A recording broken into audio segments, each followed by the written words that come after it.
Hey, it's Anthony with How to Get Into Drama School. I'm here on the Juilliard campus, actually traveling for work right now, and met my friend Mei Stone. She's a flutist currently at Juilliard. She's in her third year undergraduate. She's getting her B.F.A, and we met on the stairs in the lobby at the Juilliard School and talked about how to get into world-class training programs. Obviously, she's not an actor. She is studying the flute, but we know there's a lot of parallels between different artistic disciplines, and we totally got into her preparation for auditions, her audition itself, how she's really thinking about her future. She even auditioned for different types of schools, university programs, conservatory programs, so we dive into that. Enjoy, and make sure to leave a comment and subscribe. We are bringing you the best in how to get in to drama school. Enjoy. Where are you from in Texas? I'm from Waco, Texas, which is about an hour and a half from Dallas. Wow. And you went to high school. Have you grown up in Waco? No, actually, I came from Oklahoma. So I moved to, it's a funny story, but I moved to Texas in the middle of high school, but I was already attending the Interlochen Arts Academy in Michigan. So I never actually made friends in Waco. So whenever I there was only 3 friends to make in Waco. Yeah, pretty much. And I never met any of them, so. Okay, so you actually were in Oklahoma, and then you went to Interlochen. Mm-hmm. And then what, your family moved to Waco? Yes. Is that what yeah. Okay, cool. That's cool. Well, you're still a Texan. We'll still welcome you. Yeah. So let's talk about this. Your experience, where are we right now, and what are you studying?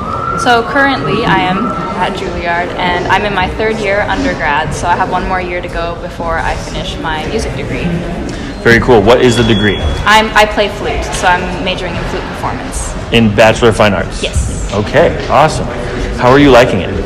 I like it. This is a challenging place. I mean, yeah, you're in your 3rd year, so that's a very complicated question. I've definitely heard that master's is much less rigorous than undergrad, for musicians at least. And it's been a very stressful, very tiring few years, but it has been full of so much learning, so much growth, so much introspection. Yes, so oh my God, yeah. That is the word. Even for actors in their undergrad here, like 3rd year. Yeah, so we won't go too much into the college training, because what we want to focus on is who you were before you were Mei, the Juilliard student. Like, what were some of the thoughts going through your head? So there's a couple of things I want to know. Like, I want a little bit of your background, your story. You know, how did you get into music? What was your sort of family life like around that topic of music? Supportive, challenging, yada yada. And then what was your like day-to-day? Like, what was your high school like at Interlochen relating to music and your own personal growing up? Yeah, so my father's a band director, and my sisters, I have 2 sisters, and they're both musicians. So I'm very lucky that I had a very musically supportive family. And my father is who encouraged me to go to Interlochen for high school. So Interlochen is a fine arts boarding school with several different arts majors. So I was majoring in music there, but I was also getting a normal high school education on top of that. And while I was there, I was kind of growing my love for music. I obviously didn't really have an idea of what my career would be like as a 13-year-old, but eventually. Wow, 13. Yeah, I went pretty young. Wow. It was a good time. As I got to my junior and senior years and became more serious about college and the idea of pursuing music as a career, I spent much more time practicing and juggling rehearsals and performances with normal high school classes and stuff like that. That's interesting.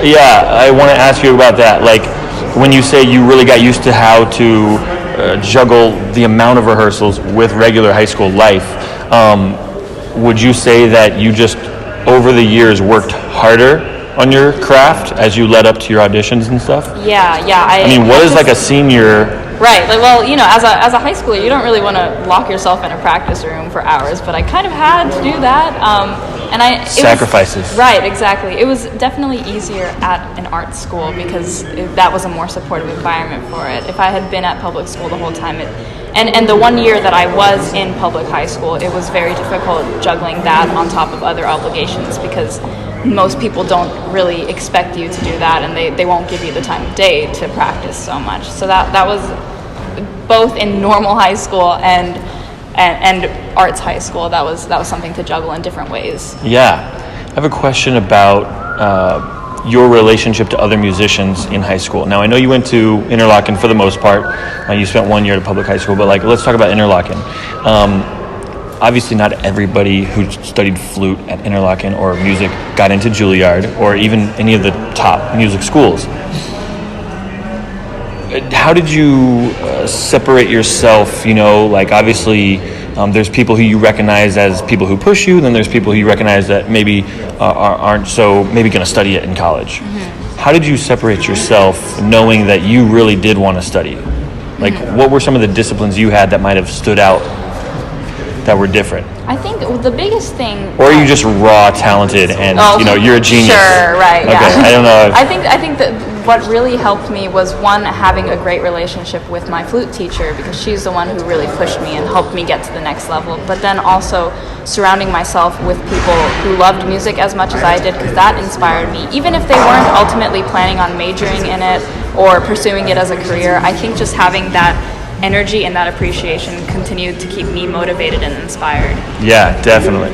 So how many folks graduated with you? Like your core group? In my class, I think 80 or 90, I think were in my class. Maybe over 90. But 4 of us went to Juilliard that year. Wow. Yeah. That's awesome. Yeah.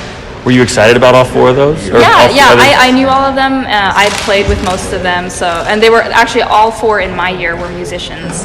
So it was really exciting. They're still here. We play together a lot. Nice, that's fun. Yeah, I had one of my high school classmates. That's exciting. He got in the year after me. He Wow, was 1 year yeah, younger than me, so that was super cool. I have one Oklahoma friend here who I went to an arts camp with over the summer, and he goes here now. It's so exciting to see him.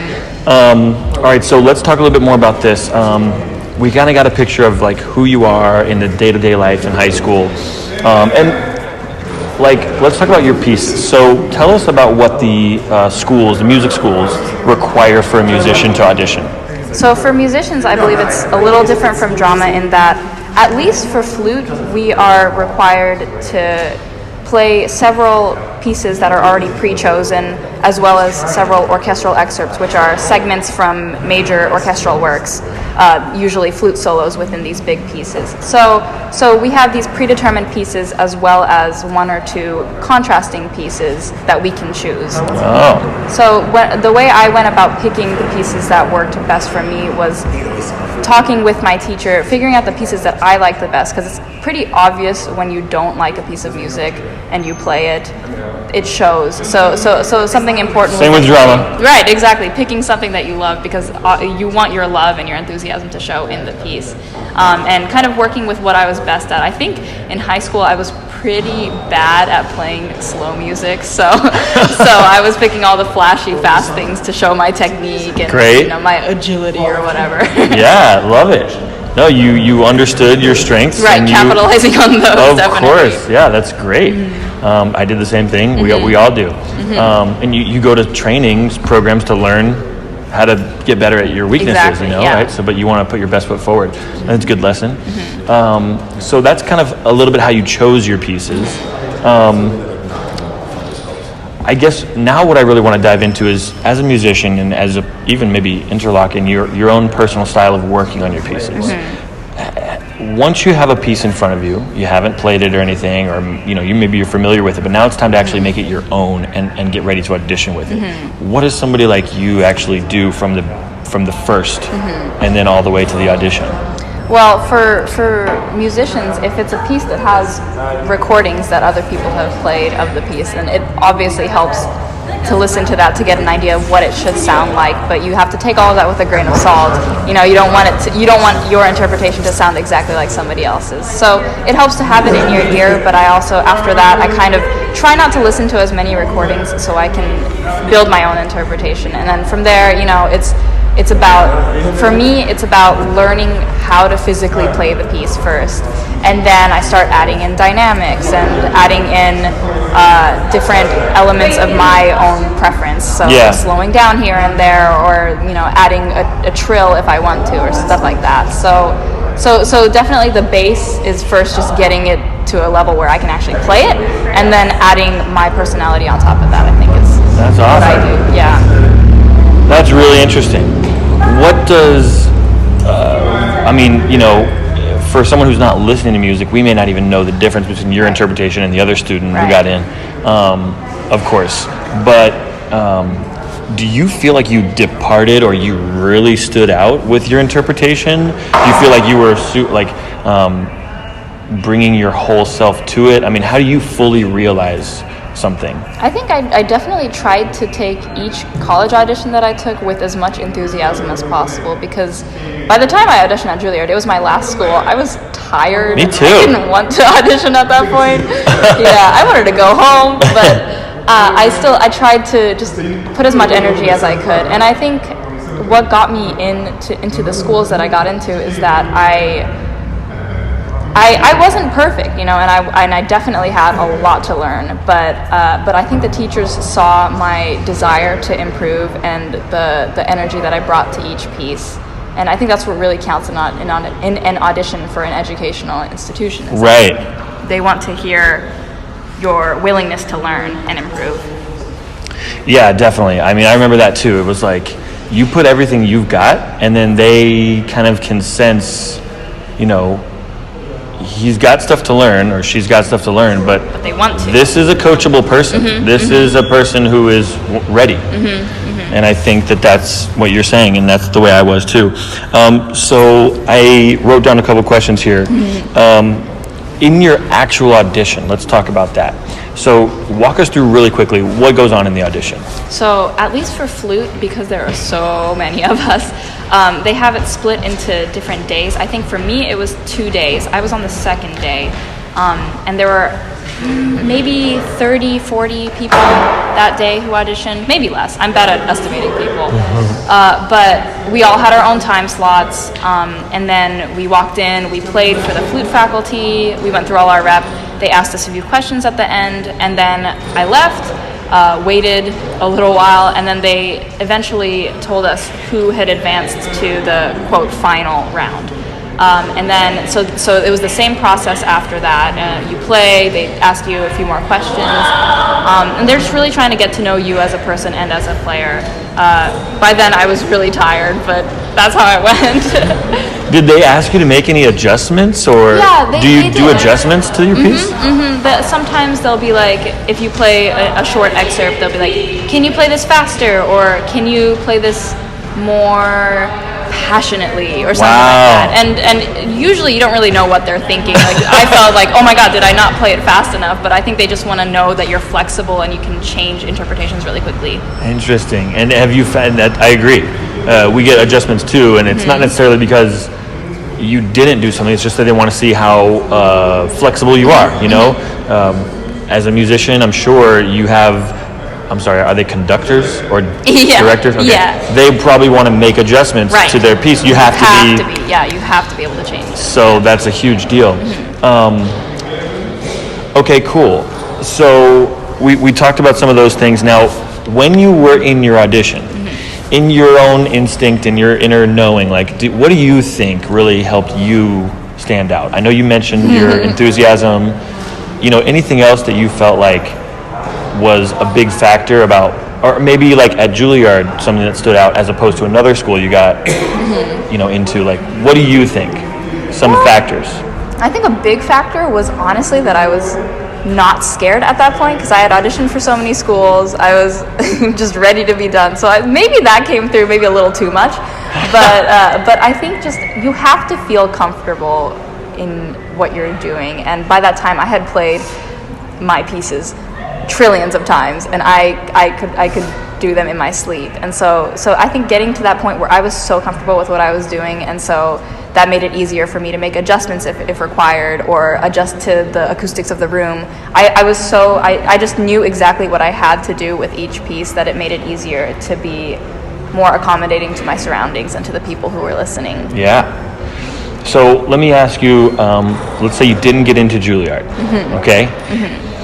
You said you got into a couple other schools, And you applied to what? How many schools? I applied to 8 schools. 8 Yep. schools. And were they all music schools? They were they all had very strong music programs because I wanted to major in music, but about half of them were universities and the other half were conservatories. Okay.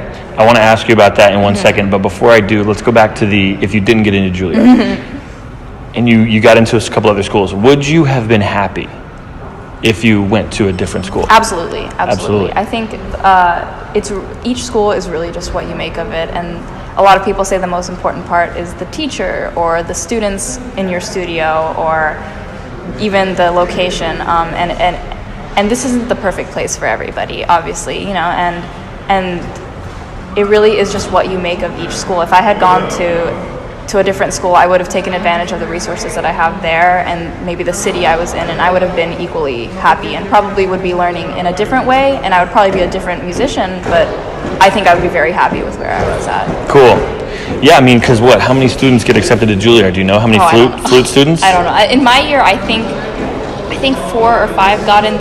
For woodwinds, there can only be 12 maximum every year. So depending on who graduates and stuff. I see. It's a little bit different than drama, but yeah, you're saying whoever graduates, that creates a certain amount of space in the 12 woodwinds. Yeah. I mean, that's incredible. Do you know how many apply? Flutes? I'm sure. A lot. A capital L. Yeah, I mean, you're obviously 0.0 I don't know how I got it, honestly. The truth comes out. No, you're obviously very talented, very skilled, and you got accepted to multiple programs, as I did, and that's really cool. But yeah, I think a question is sometimes we apply to schools just because we think it's the right school to apply to or whatever, but you really wouldn't even be happy if you went there. So it's important that whatever schools you do apply to, you'd be happy going to. So that's good to hear. Okay, back to your university and conservatory. You applied to both universities and conservatories. And if you applied to the universities, would you still be getting your B.F.A. in flute performance? It's the same program? I think so, but I would have liked to double major or at least take courses in other majors. And so I was having that struggle of, do I want to go to a conservatory and just have specialized flute training and only have that as my option, or do I want to go to university, kind of weigh my options, obviously still keep doing music but see if I can learn other skills. So that was a big decision for me. That would have definitely shaped you, differently. So when you talk about your other interests and stuff, or maybe double majoring, give us an example, what were you interested in potentially double majoring in? I don't even remember at this point, but I really, really enjoyed creative writing. I would have liked to do some more language studies. I'm half Japanese, so I wanted to kind of improve my Japanese skills and see if I could do some kind of cultural ambassador theme with that. But there were a lot of options that I just wanted to explore if I had been at a university, and I'm still able to do those here and explore those options, but obviously I can't do that as intensely within a classroom setting at a conservatory. Yeah. So in your words, what's the difference between a conservatory, what do you get that you don't get at a university, and what do you get at a university that you really miss at a conservatory? What are the compromises of each, and what are the benefits of each? The biggest thing I had to give up in going to a conservatory was the diversity that you get from a university, from students who are majoring in fields completely unrelated to the arts. You get so many perspectives from that and so many learning opportunities, and I kind of miss having a campus. That would have been nice at a university, but well, yeah, for those that don't know, describe Juilliard real quick. Juilliard is one big building sandwiched between 2 avenues, and we don't have a campus. New York City is our campus technically, but Yeah, not exactly UCLA. Right, exactly. So definitely I sacrificed the university environment. I wish I could go to football games. It's not like I would pay attention probably, but stuff the like environment, that. Yeah, right, absolutely. Because it's a good environment. It's a college environment, and that. What about Greek life? Do you miss out on sororities? Oh man, we don't have sororities here. So yeah, definitely I'm not getting a normal college experience, and it's something I think I would have liked, but I'm happy that even though I don't have that. And if I had gone to a university, obviously I wouldn't be surrounded by as specialized a level as I am at Juilliard with actors, dancers, and musicians who are extremely focused on getting a career in the arts, or at least just honing their skills to a point that you could achieve at a university, and many universities do, but I think here I'm really encouraged to just really, really, really become the best musician I can possibly be. Yes, absolutely. Now, because you went to a conservatory as opposed to a university or whatever, how has your vision of your life after school changed? Like, do you feel like your path is a little bit more, is different than maybe what it would have been elsewhere? I think so. I think. What are you focusing on now? Right. Like as an after-school vision. Mm-hmm. So as a musician, the ultimate goal at a conservatory like Juilliard is to get a job as a performing musician, ideally in an orchestra setting. And so now I'm kind of really getting ready for job auditions. Third year. Yeah, that's great. Great. Yeah, but you know, it's a new frontier. Right, kind of scary, but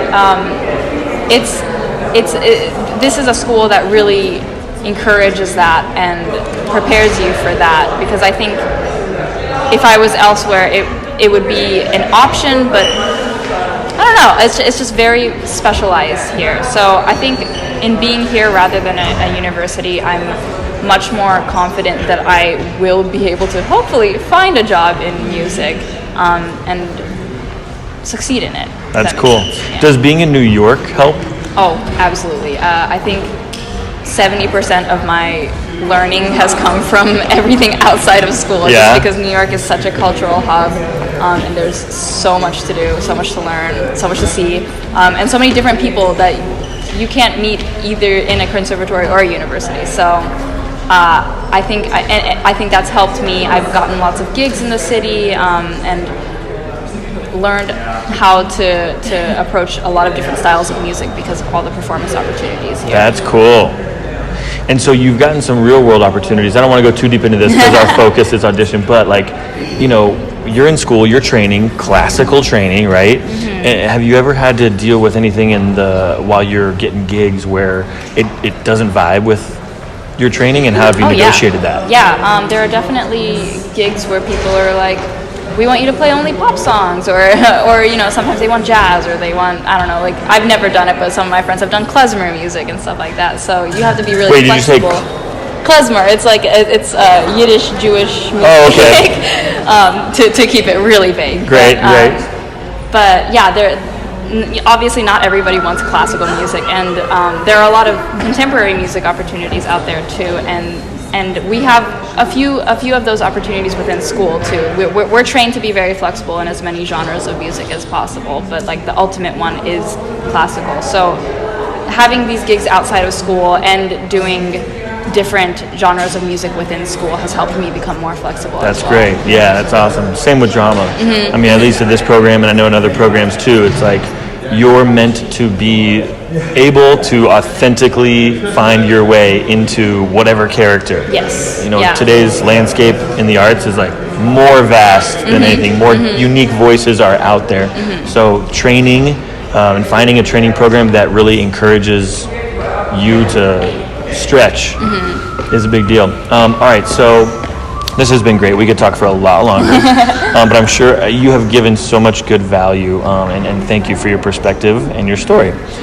So your closing thoughts, like for these students who are about to enter, they're applying to schools, they're looking at schools. Which one do I apply to? Which one do I audition for? How do I prepare for auditions? You know, try to net it out, you know, what's something they can remember by? What's something they can remember as they go on their preparation?